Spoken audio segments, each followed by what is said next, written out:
Well, do you like it? Well, it certainly looks very nice. I think it's lovely. Is it really all made out of steel, Dad? Yes, practically all of it. By the way, they were awfully nice at the Morris Works. They showed me all over the factory. Oh, how Apparently nice. they welcome visitors. Oh, awfully interesting. I wish you'd taken me. Well, let's have lunch and then I'll try to tell you all about it. Oh, yes, that would be lovely.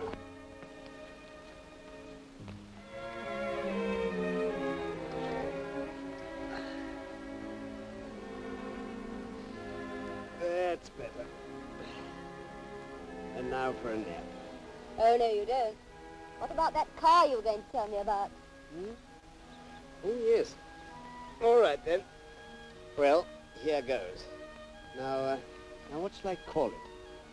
I know, the story of your Morris 10. Well, imagine a row of furnaces, all as big as an average room. A wave of terrific heat and a blinding glare emerge as one is opened for a fresh charge of pig iron to be loaded into it. This is done by a machine which lifts a box of iron and thrusts it into the furnace. The glare is so intense that the men in charge have to protect their eyes by wearing special blue glasses. When the metal is raised to the proper heat, the furnace is tapped and out pours the molten contents.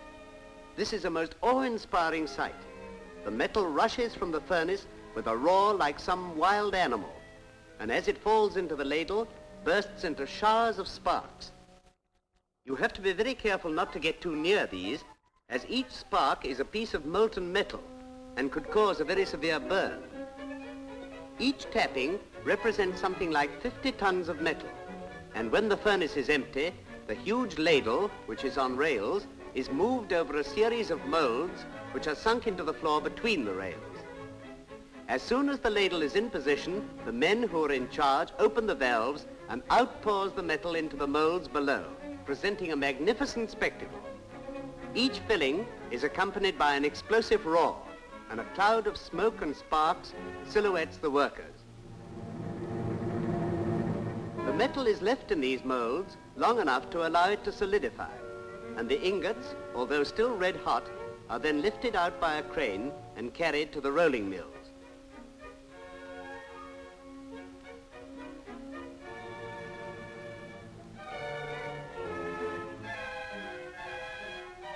The main feature of these mills is a pair of extremely heavy rollers. On either side of them is a power-driven track capable of being driven in either direction, and anything placed thereon can be passed backwards and forwards at will. As soon as the ingot is placed on this track, it is fed up to the rollers, which are opened just enough to allow it to pass through. The ingot is then passed backwards and forwards, and at each pass the top roller is lowered slightly, thereby squeezing the metal.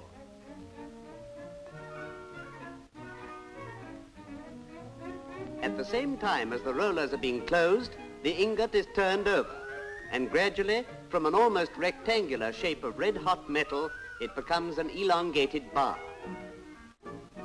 Continuing the process in a pair of finishing mills, it becomes a long sheet of metal about 1 inch thick and approximately 100 feet long. It's a wonderful sight to see this length of red-hot metal sailing backwards and forwards through the rollers. When it has been reduced to the required thickness, it's passed through a cooling bath and then cut up into short lengths on a power guillotine. And now commence the various series of operations which reduce it sufficiently to make it into a motor car pressing. This again is done by passing it backwards and forwards through a further series of high-powered roller mills. The complete process is far too long to describe to you in detail, but it's sufficient to say that the metal is rolled and heated and rolled until the sheet has been reduced to the necessary dimensions. The heat treating of the metal is to make sure that it has the correct degree of plasticity.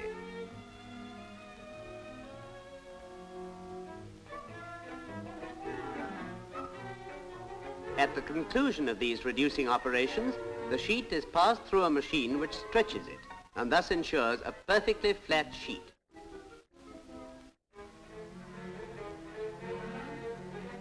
Before these sheets are used, however, they are subjected to a keen scrutiny, and any which have the slightest blemishes are rejected. The Morris standard ensures that the OK stamp is placed only on the best, and that's how they get beautiful flat sheets of steel. But, Dad, the car hasn't got flat sides. It has beautiful curves. Yes, I know, Miss Inquisitive. I thought you'd want to know how that's done. Well, those beautiful curves you like so much are made on huge machines called presses. Some are as tall as a house and weigh as much as 30 tons or more. In the press shop, there are rows of these huge monsters, all so ponderous and operating so slowly that it seems very improbable that they could ever produce the kind of work they do. The whole principle is the same as your mother uses to cut out pastry on the kitchen table. You know how she first makes a slab of pastry, and then by pressing a cutter into it obtains the required shapes. Well, that's precisely the same method which is adopted for the metal. Take, for instance, a door. First of all, a die is made to fit the exterior, and then another to fit the interior. Thus, two pieces of metal are obtained, which are practically a dead fit in one another. These are then placed in a press, one onto the bed of the machine, and the other attached to the ram above. A sheet of metal is placed on the die that is on the bed of the machine, and the top die is forced into it, thus producing a door. Amid a noise that only sheets of metal can make, combined with overhead cranes, small motor trolleys, and the noise of the presses themselves, a continual stream of body parts leave the machines and are conveyed to the body assembly shop. Thus, from flat sheets of steel, they get side panels, floors, roofs, and doors, and it only remains to assemble them into their proper places to produce a car. Before the main assembly can be started, numerous small sub-assemblies have to be completed. These, such as doors, windscreens, and the floor itself, are all assembled in small machines called jigs, which ensure that the parts are properly located in relation to one another. Some assemblies, such as the chassis members, are completed in an electric flash welding machine. The two parts are clamped firmly together in one of these and the current applied. This results in a spectacular display of sparks, and the two parts become welded into one.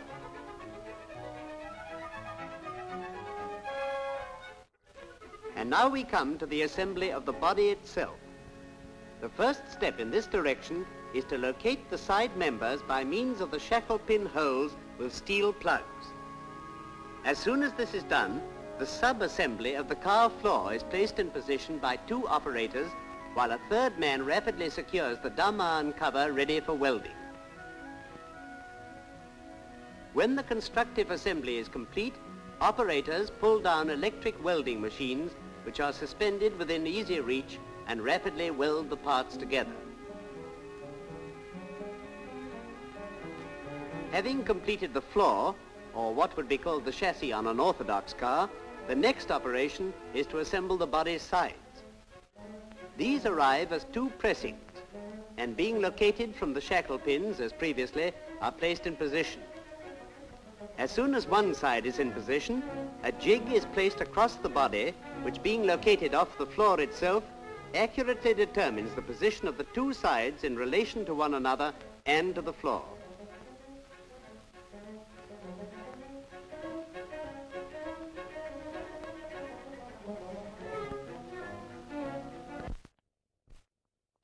When the sides are fixed, a welder, complete with goggles, gets busy, and in a very short space of time, they are welded to the floor. The roof, which also embodies the windscreen aperture, is next placed in position and is located accurately with the sides by means of a jig ready for welding.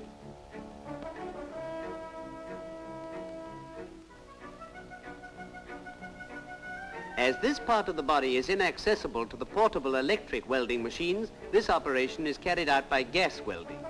This forms a definite location for the roof, and as soon as it is completed, the roof and sides are joined together.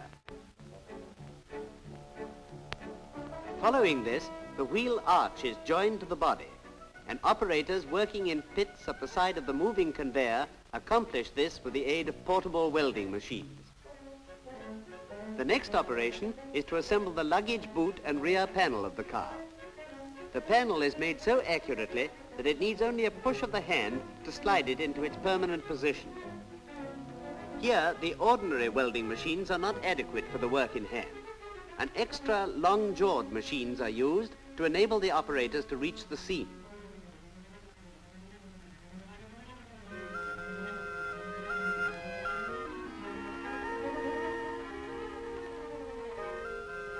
The next operation is to fill in the seams which have just been welded together. By means of high-speed wire brushes, the body is first polished and later tinned. As soon as this tinning is complete, the operator, working with a blow lamp and large sticks of solder, commences the filling up process, which is quite an artistic effort. First he heats the solder until it is reduced to a plastic state, and then he dabs it onto the seam. Continuing this until he has sufficient, he smooths out the solder and brings it into line with the contours of the body itself. Using a small wooden knife with deft strokes, he flattens out the rough parts and then blends it into the curves of the molding on the side of the car. The scuttle is the next component to be assembled. This is placed in position, and a series of small clamps, which reminded me of pegs on a washing line, are placed round the edge. These serve the dual purpose of locating it and holding it while the ubiquitous welder is brought into action.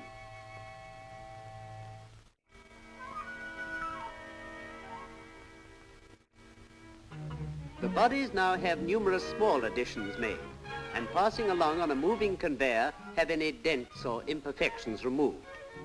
Except for a few unit assemblies, the body is now complete. The first of these is the boot lid. This is threaded carefully under the supporting bar, pulled up into position, and the extending clamp arm rapidly screwed down. It speaks very highly for the production methods of Morris Motors Limited when you see these parts being brought together and made into one complete body merely by the addition of a few screws. The assembly of the doors is the next operation, and these, like the boot lids, have been brought to the side of the assembly line. Here again, it's very interesting to see the speed with which they're hung. To the ordinary person, this would present quite an amount of labor, but the skill of these men makes such operations appear simple. The weight of the door itself is quite a problem, let alone holding it up and screwing it into position at the same time. However, like everything else, familiarity breeds contempt, and these men can hang a set of doors before you or I have hardly begun to think about it. And so, in perfect order and precision, the bodies enter the paint shop. Oh, by the way, Dad, is it right they paint the bodies by dipping them? No, the wings are dipped, but the bodies get their color by spray. First, they receive a number of priming coats, which are the base of the shining color coats. Each priming coat is dried in a kiln and is then rubbed down with a fine abrasive paper. This filling and rubbing down is repeated until a perfectly flat surface is obtained.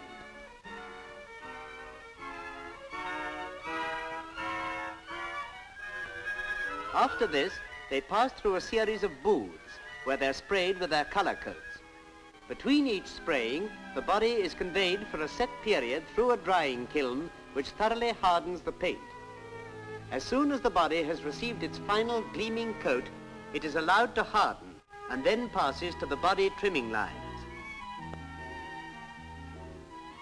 These are continually moving power conveyors, and while on them, the majority of the interior equipment is fitted to the cars. The windscreen assemblies are brought by overhead conveyors to the operators who screw them in position, and the windows and quarter lights are dealt with in similar fashion. The plastic moldings around the doors are screwed rapidly into position while the fascia board and tray are similarly dealt with. The inside of each car is often a hive of industry, sometimes as many as 3 men working inside at the same time. For this reason, the lines often present a very deserted appearance. Slowly but surely, however, the cars pass along, each operator adding his particular part until all are fitted ready for on the roller track, complete with rear springs. Dad, I thought the engine, axles and wheels were always fixed onto the chassis. On ordinary cars, yes, but this Morris is the latest product of engineering science, and the wheels are fixed directly onto the body. This cuts down weight, improves performance, and makes for greater rigidity and strength. For this reason, most of the assembly work is carried out from underneath the body. Special ramps are built into the track to enable the operators to exert pressure on the springs so that they can assemble the shackle pins easily. At the same time as the back axle is being assembled, such things as the exhaust tailpipe, the bracket cables, Lockheed brake attachment, etc. are being fitted. All the time these assemblies are being carried out, the shell is being slowly but steadily carried forward. At the same time, and working in unison with the body for which it is required, the engine is being prepared on an overhead balcony, and at the precise moment is lowered onto a small track. Arrived here, the operators pull it into the main erecting line, and by means of a small crane, lift it into the body, which by now has arrived at the correct position. Here again, the new method of assembly which has been adopted by Morris Motors is very apparent. The engine is pulled up into the body and located from underneath, as against the old method of lowering the engine into the chassis. While the engine is being assembled into the car body, other operators on the platform above have been busy erecting the front axle, and by the time the body advances a few more feet on the line, this is installed on a small sub-track at the side, ready to be pushed into position as soon as the body is brought there. Here again, a hydraulic ram assists the operators to flatten out the springs so as to facilitate the assembly of the shackle pins. These lines are marvels of organization and perfect examples of modern flow production. Grouped on either side of the line and opposite the points of assembly are stores of various parts. Individual components, small sub-assemblies, and complete units are always to hand. As they are used, they are replaced immediately, so that a continual flow of production can be maintained. At the end of these lines, the body is lowered onto another conveyor on the floor. This is done mechanically, the body being pushed into a cage, and as soon as the operator presses a button, it automatically lowers itself onto the track. From here onwards, all operations are done with the car resting on its front and rear axles.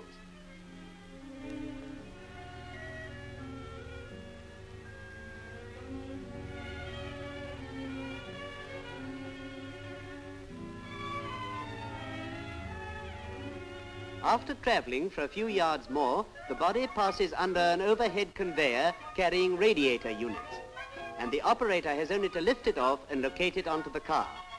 These conveyors, by the way, are really stores. Containing all types of radiators, they are an unending source of supply for all the assembly lines over which they pass. With the radiator unit now bolted firmly in position, the car enters the final section of the erecting line. Passing slowly along at a uniform speed, the car is fitted with all the electrical equipment that is necessary, which, as you can imagine, is very considerable. To facilitate assembly, the actual wiring is built into the car at a very early stage, and it only remains for the electricians to make the various connections. After this, the wings are bolted into place, the radiator grills added, and the lamps wired and secured in position. Finally, the wheels, which are fed down an automatic chute to the operator, are put on the axles and a hydraulic spanner used to tighten them up. Except for a few internal embellishments, the car is now practically complete. And in order to add these, it is transferred to a finishing line. Here, all outstanding items are added and any adjustments made. The bonnet side leaves are fitted accurately. Here also, all interior comforts are added, such as the rear squab and rear seat.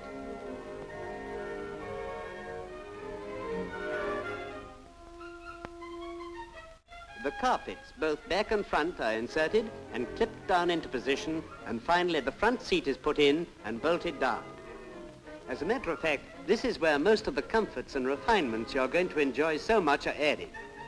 Let's go back to the car and I'll show you what I mean. Well, I must say I admire your choice, John. It really is perfect. And it's so nice to know you're surrounded by steel. Yes, you'll be just like a knight of old. Yes, just as safe, much more comfortable, and a car I'll be proud to own.